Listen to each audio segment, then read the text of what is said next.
L'étude de ce soir a pour titre « Le premier malheur ». C'est tiré d'Apocalypse chapitre 9. Apocalypse 8, versets 2 et 6. Et je vis les 7 anges qui se tiennent devant Dieu, et 7 trompettes leur furent données, et les 7 anges qui avaient les 7 trompettes se préparèrent à en sonner. Que représentent les trompettes? Amos 3, versets 6 et 7. Sonne-t-on de la trompette dans une ville, sans que le peuple soit dans l'épouvante? Arrive-t-il un malheur dans une ville, sans que l'Éternel en soit l'auteur? Car le Seigneur, l'Éternel, ne fait rien, sans avoir révélé son secret à ses serviteurs, les prophètes. Job 39, verset 28. Quand la trompette sonne, il dit « En avant », et de loin il flaire la bataille, la voix tonnant des chefs et les cris de guerre. Ézéchiel 33, verset 5. Il a entendu le son de la trompette, et il ne s'est pas laissé avertir. Son sang sera sur lui. S'il se laisse avertir, il sauvera son âme. Jérémie 4, versets 20 à 22. On annonce ruine sur ruine, car tout le pays est ravagé. Mes tentes sont ravagées tout à coup, mes pavillons en un instant. Jusque à quand verrai-je la bannière et entendrai-je le son de la trompette? Certainement, mon peuple est fou. Il ne me connaît pas. Ce sont des enfants insensés, dépourvus d'intelligence. Ils sont habiles pour faire le mal, mais ils ne savent pas faire le bien. Les trompettes représentent des guerres qui servent à la fois de punition et d'avertissement. Les 7 trompettes retracent la période de l'histoire chrétienne étant déjà couverte par les 7 sceaux. Elle met l'emphase sur des événements politiques et militaires marquants durant cette période. Dieu a permis ces choses afin qu'ils servent d'avertissement à Rome de se détourner de ses péchés, de son apostasie.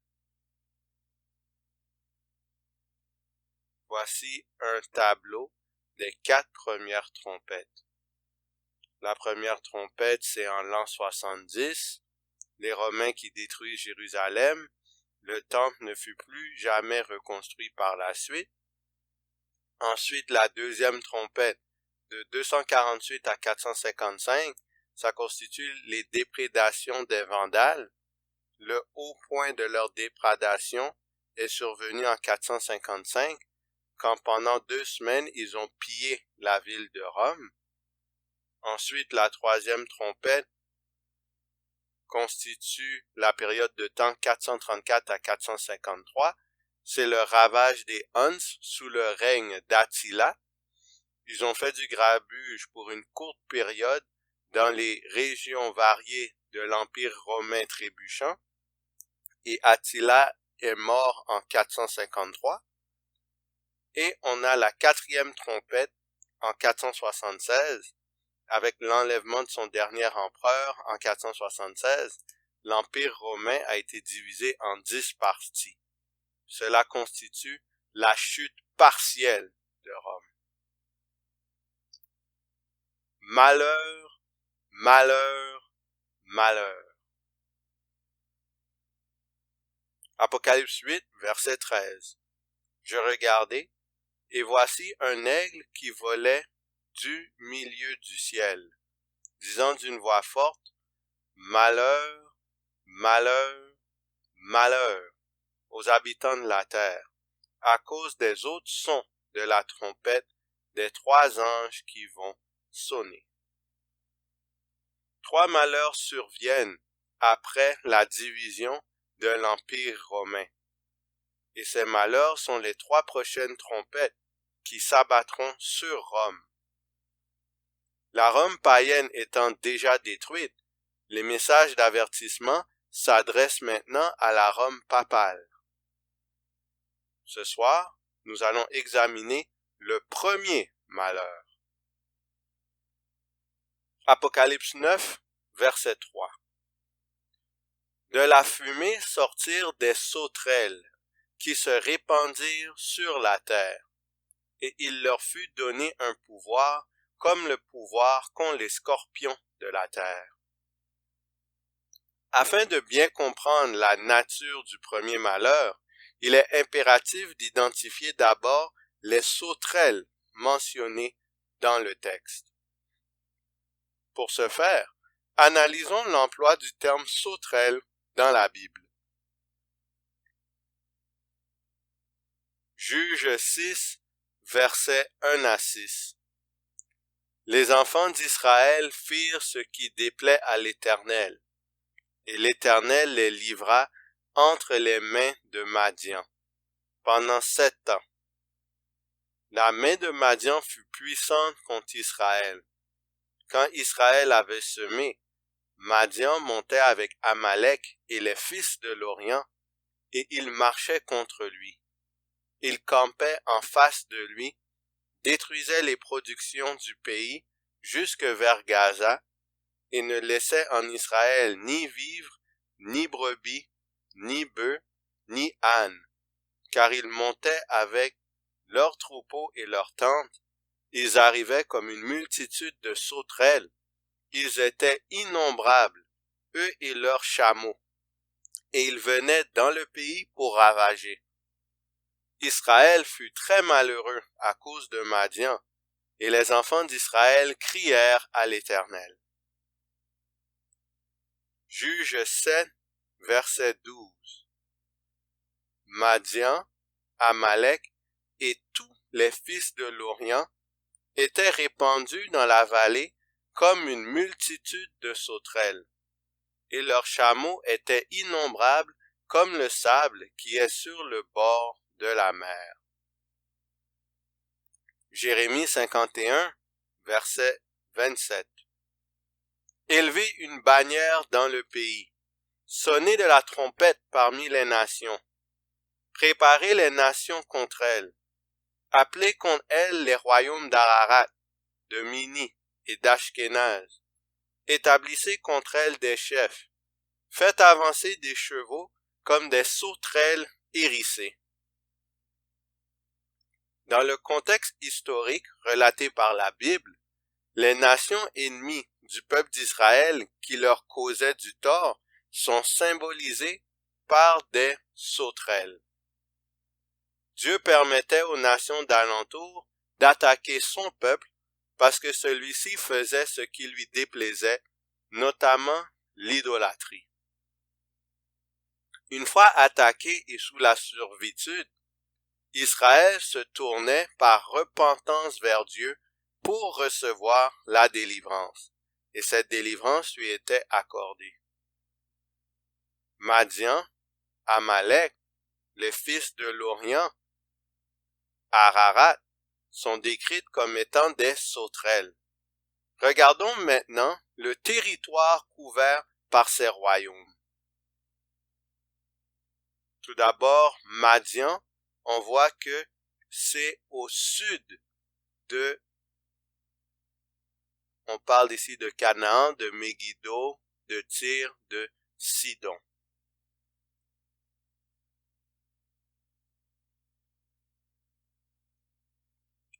On voit que Amalek est au nord du mont Sinaï et que c'est au nord du désert de Sin.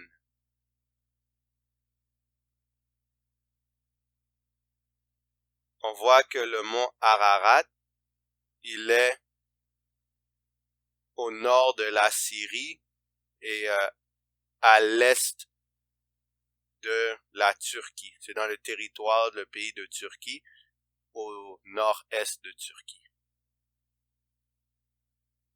Et quand on écrit pays de l'Orient à Google, à ce moment-là, on a cette map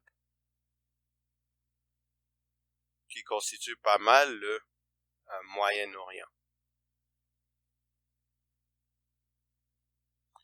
Ainsi, le dénominateur commun des territoires occupés par tous ces royaumes est que ceux-ci sont peuplés par des Arabes. Les sauterelles dans l'Apocalypse symbolisent donc les forces arabes musulmanes qui ont fait la guerre à Rome pendant le Moyen Âge. Elles ont aussi envahi l'Afrique du Nord, le Proche-Orient et l'Espagne.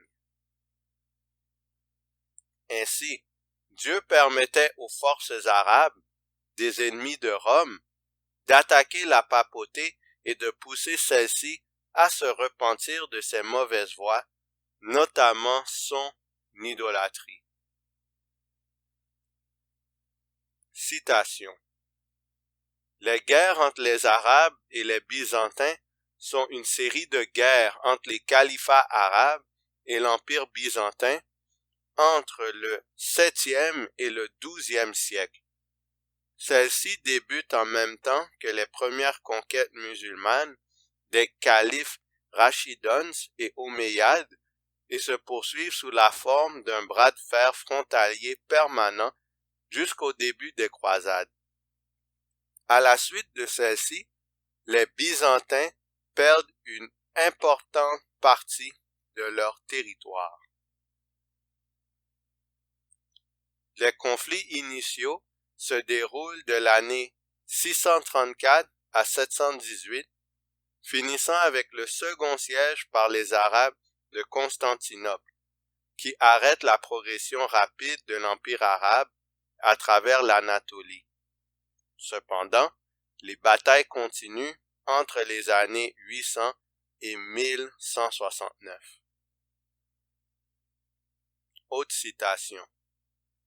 L'Empire byzantin est le nom donné, depuis l'époque moderne par les historiens occidentaux, à l'un des deux États issus du partage au IVe siècle de l'Empire romain, l'Empire romain d'Orient, avec pour capitale Constantinople, anciennement appelée Byzance.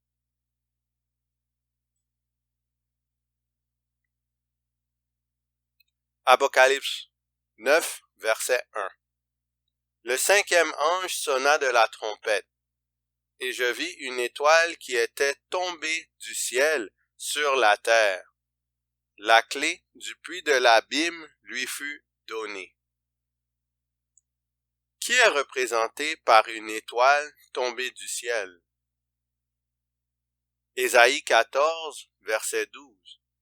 Te voilà tombé du ciel, astre brillant, fils de l'aurore. Tu es abattu à terre, toi, le vainqueur des nations. Les forces arabes ont une même description que celle de Lucifer lors de sa chute. Il est donc clair que le système des forces arabes musulmanes est guidé par Satan et par les forces du mal. Jean 8, verset 44. Vous avez pour père le diable, et vous voulez accomplir les désirs de votre père. Il a été meurtrier dès le commencement, et il ne se tient pas dans la vérité, parce qu'il n'y a pas de vérité en lui.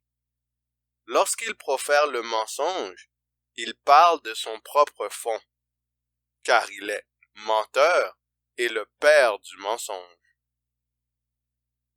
Jésus disait aux Juifs de son époque qu'ils étaient les enfants de Satan, car il se fiait sur le comportement des Juifs de son époque. Il établit ainsi que deux grands éléments associés à Satan et ses enfants sont le meurtre et le mensonge. L'islam est-elle en faveur du meurtre et du mensonge? Citation. La charia ou charia représente dans l'islam diverses normes et règles doctrinales, sociales culturelle et relationnelle édictée par la révélation. Les musulmans considèrent cet ensemble de normes comme l'émanation de la volonté de Dieu. Autre citation. Le premier texte provient du manuel de Sharia Umdat al-Salik. La section 1.2 énumère plusieurs situations pour lesquelles le meurtrier bénéficie de l'immunité. Les personnes suivantes ne sont pas sujettes à des représailles. Un enfant ou une personne démente, quelles que soient les circonstances. Un musulman qui tue un non-musulman. Un juif ou un chrétien vivant dans l'État islamique qui tue un apostat de l'islam. Un père ou une mère qui tue leurs descendants ou les descendants de leurs descendants. Autre citation, Sahih al-Bukhari, volume 4, livre 52, hadith 269. Le prophète a dit, la guerre est tromperie. En général, mentir n'est pas permis en islam. Mais, à la différence d'autres religions, il y a certaines circonstances dans lesquelles un musulman peut mentir et où c'est considéré comme acceptable, voire même encouragé. Ce concept est appelé al-taqiyya. Al-taqiyya signifie dissimulation préventive. Un musulman est autorisé à mentir pour se sauvegarder d'un mal qui pourrait lui arriver, à lui ou à l'islam. Citation de Life of Muhammad, page 367. L'envoyé d'Allah a dit, qui me débarrassera de Ka'b ibn al-Ashraf? Muhammad ibn Maslama, frère des Bani Abdul Ashal, répondit, ô envoyé d'Allah, je peux m'en occuper. Veux-tu que je le tue? Certes, oui, si tu peux, répliqua le prophète. Mohammed dit, ô envoyé de Dieu, nous aurons à raconter des mensonges. Il répondit, dites ce que vous voulez, vous êtes libre en la matière.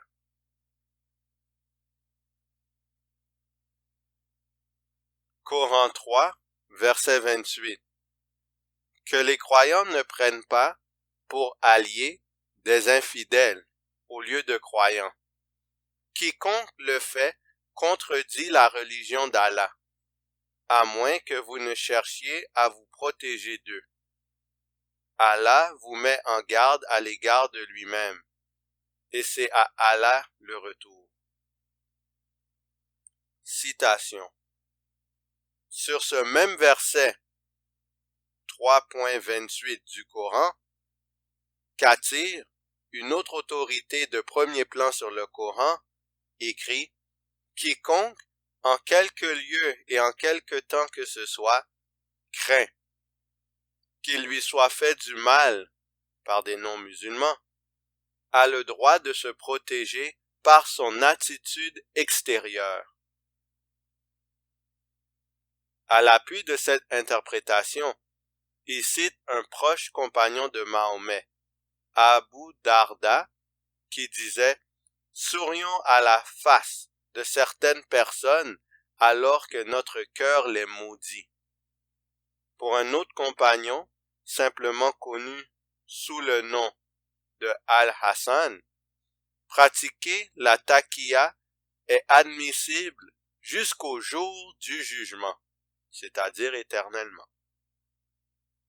L'islam, dans son enseignement, prône bel et bien le meurtre et le mensonge. Et nous avons vu que ces deux éléments proviennent directement du diable. Ainsi, l'islam est une religion qui a pour racine Satan.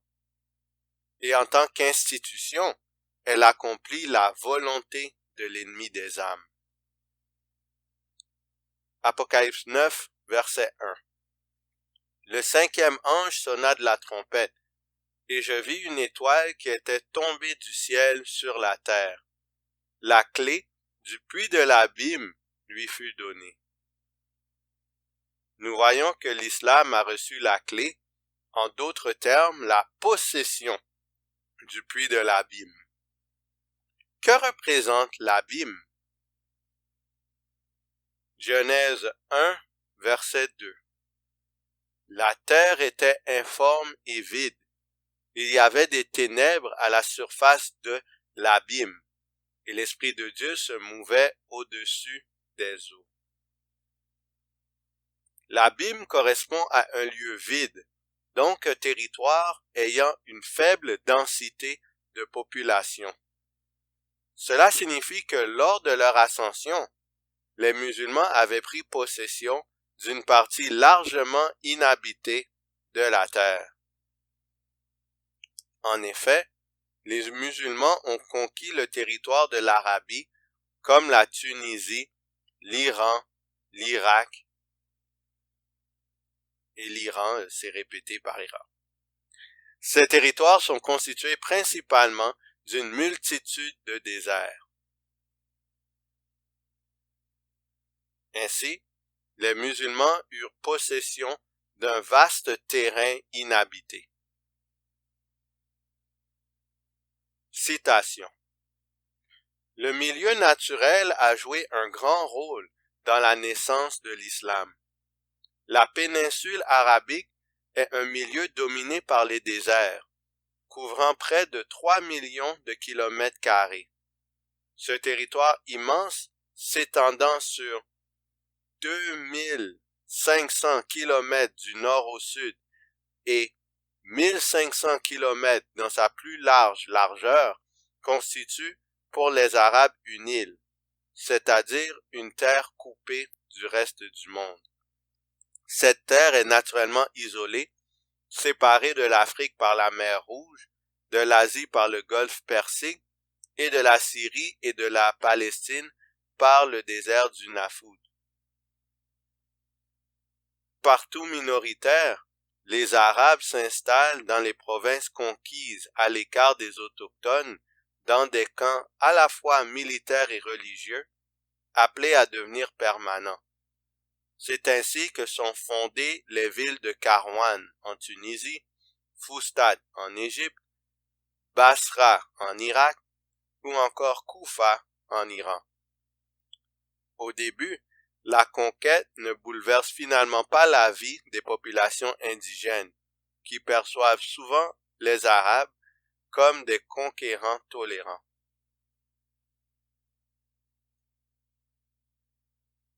Autre citation. À partir de 632, à la mort de celui que nous appelons Mahomet, les tribus bédouines du désert d'Arabie se lancent à l'assaut du monde plein de richesses qui entoure leur territoire désolé. Ces populations peu nombreuses entreprennent des campagnes de pillage et de conquête au nom de Mahomet et du système idéologique qu'il a créé, la religion musulmane, l'islam. Alors voici une image des conquêtes désertiques de la religion de l'islam.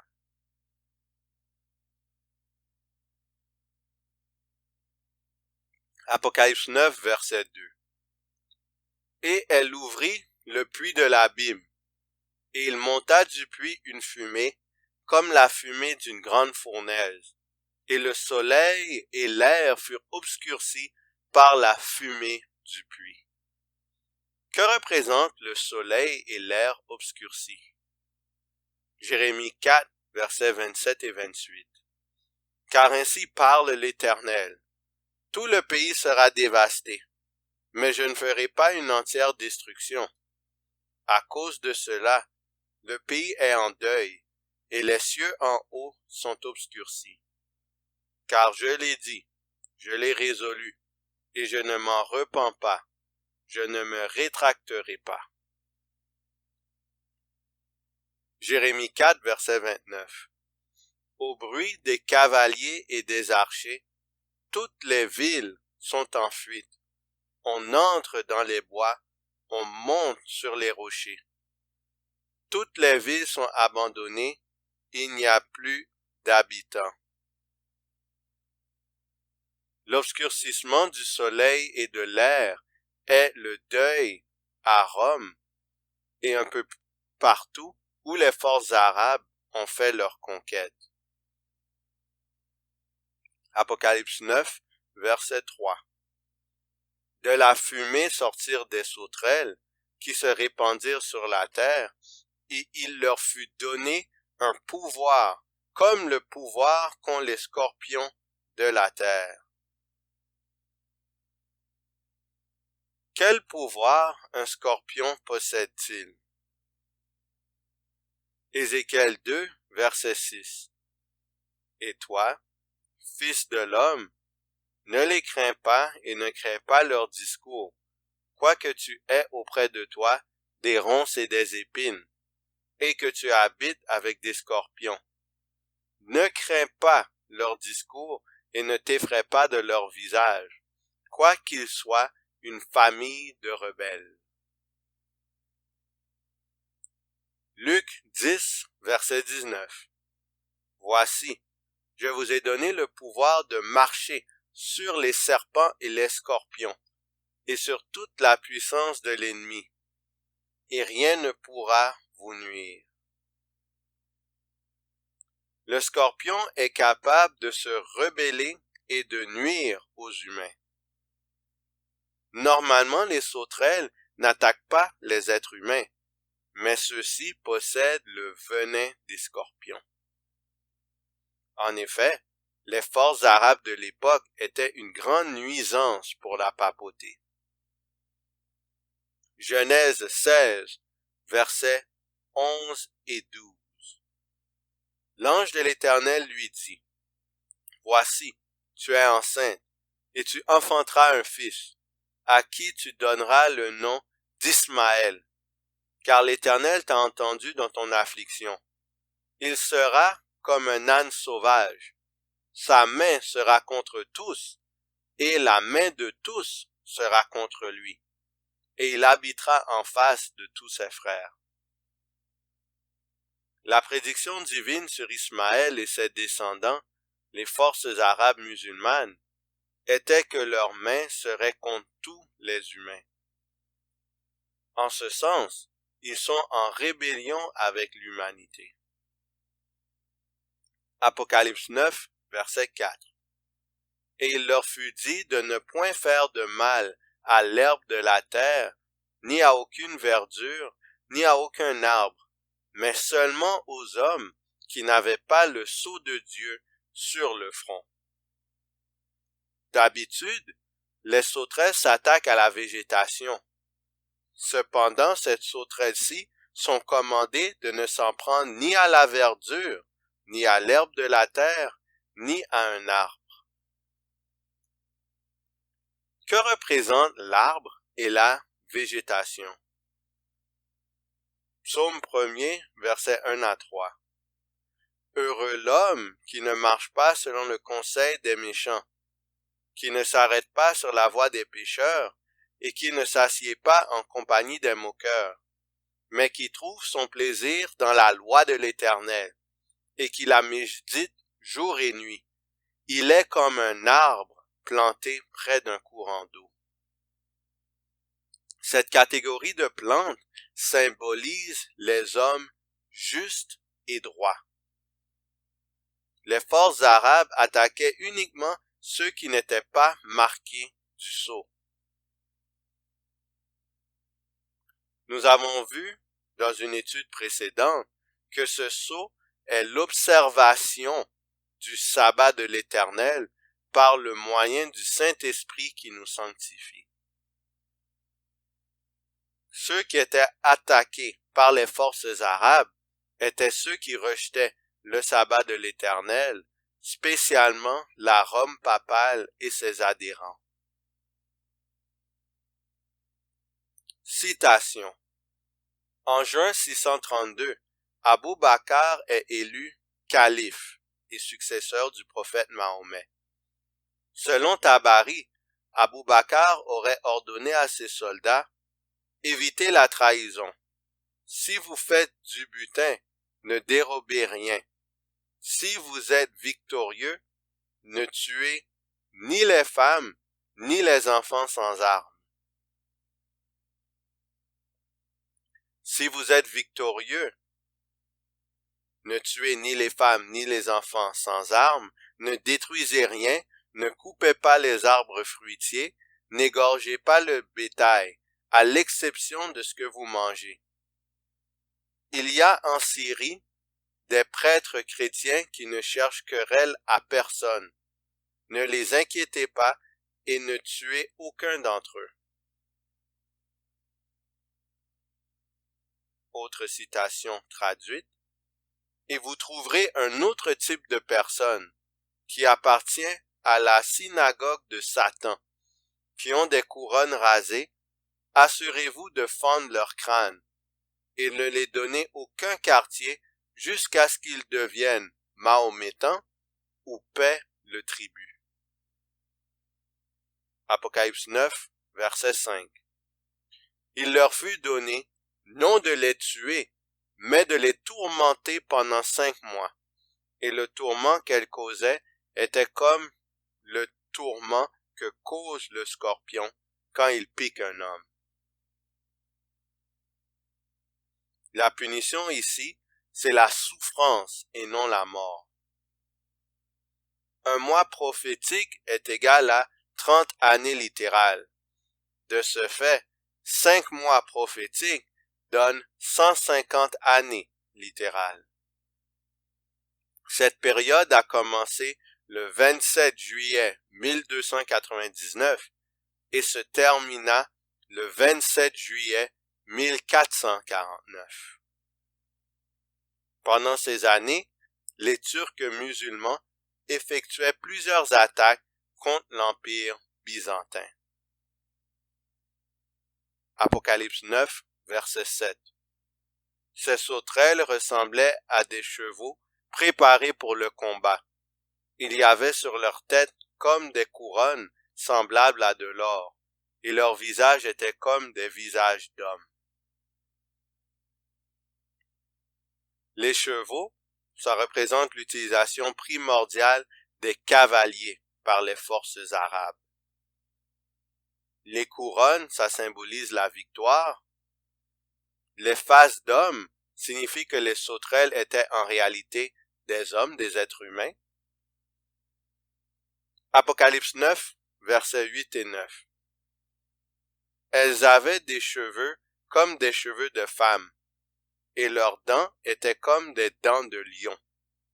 Elles avaient des cuirasses comme des cuirasses de fer, et le bruit de leurs ailes était comme un bruit de char à plusieurs chevaux qui courent au combat. Les cheveux de femme représentent la longue chevelure des armées arabes de cette époque. Les dents de lion, ça constitue un symbole de force. Les cuirasses de fer, ça démontre l'immutabilité de la décision d'attaquer. Cette décision ne pouvait en aucun cas être changée. Les bruits de chars font allusion à l'utilisation de cavaliers. Apocalypse 9, verset 10. Elles avaient des queues semblables à des scorpions, et c'est dans leur queue qu'était le pouvoir de faire du mal aux hommes pendant 5 mois.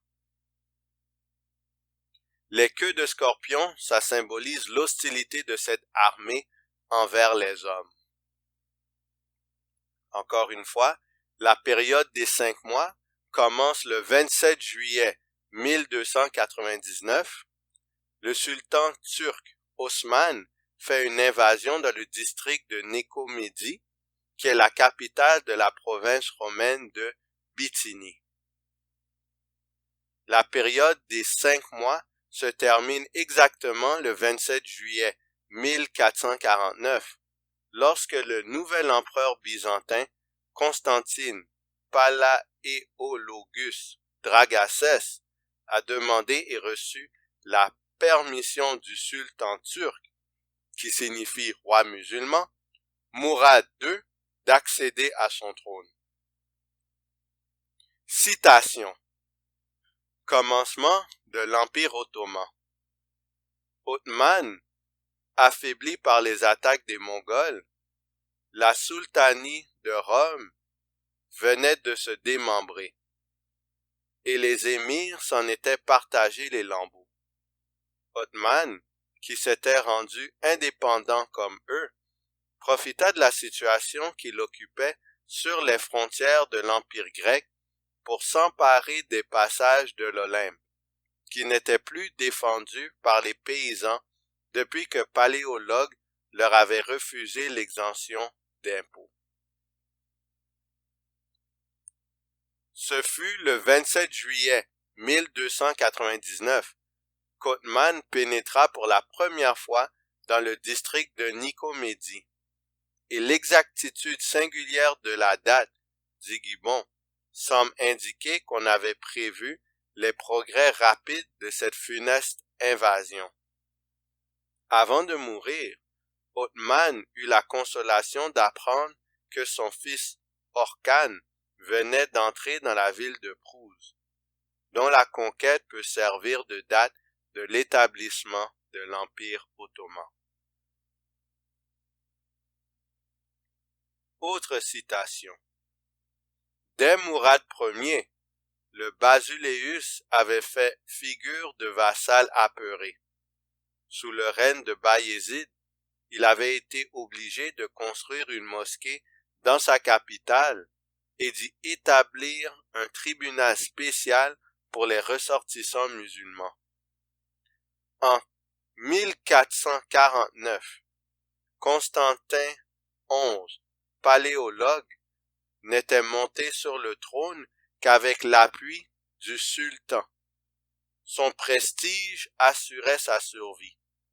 Pour l'islam, la prise de la ville, à savoir Constantinople, répondait à une vieille promesse. Depuis 8 siècles, elle était désirée, attendue comme la victoire finale, la preuve de sa suprématie sur les autres religions. Élu serait le peuple qui la prendrait. Apocalypse 9, verset 11. Elles avaient sur elles, comme roi, l'ange de l'abîme, nommé en hébreu Abaddon et en grec Apollyon. En quoi la présence d'un roi est particulière ici? Proverbe 30, verset 27. Les sauterelles n'ont point de roi, et elles sortent toutes par division. D'habitude, les sauterelles se déplacent en bande et n'ont pas de chef spécifique. Cependant, les sauterelles de l'Apocalypse sont plus organisées dans leur œuvre destructrice, car elles ont un chef qu'elles suivent.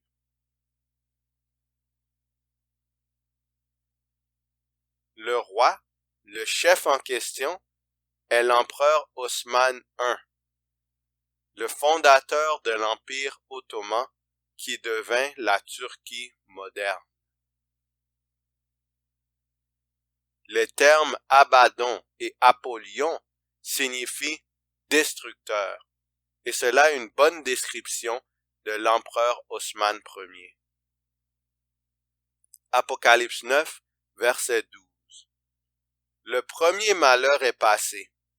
Voici, il vient encore 2 malheurs après cela. Nous sommes maintenant rendus au 27 juillet 1449. L'Empire ottoman, dont la religion est l'islam, est au sommet de son pouvoir. Cet empire cause beaucoup de tort à la Rome papale, que Dieu appelle à la repentance. Lors de la prochaine étude, nous aborderons le deuxième malheur qui correspond à la 6e trompette.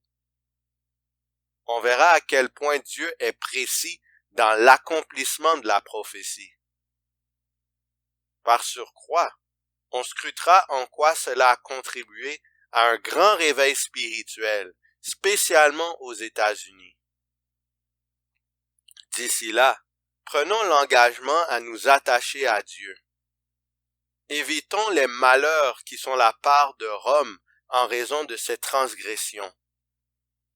Encourageons notre entourage à prendre une décision similaire. Qui allons-nous choisir? Choisissons-nous le camp de l'agneau? Est-ce qu'on annonce fidèlement les malheurs de Rome? Ou est-ce qu'on choisit le camp du serpent? Et à ce moment, on subit les malheurs de Rome. Dieu nous appelle à quitter le système de Rome et à le dénoncer fidèlement, quoi qu'il advienne, et de montrer par sa parole ce qui va arriver et ce qui est déjà arrivé. Alors faisons notre travail et choisissons Dieu, car seul Jésus-Christ nous donne la vie éternelle. Que le Seigneur vous garde.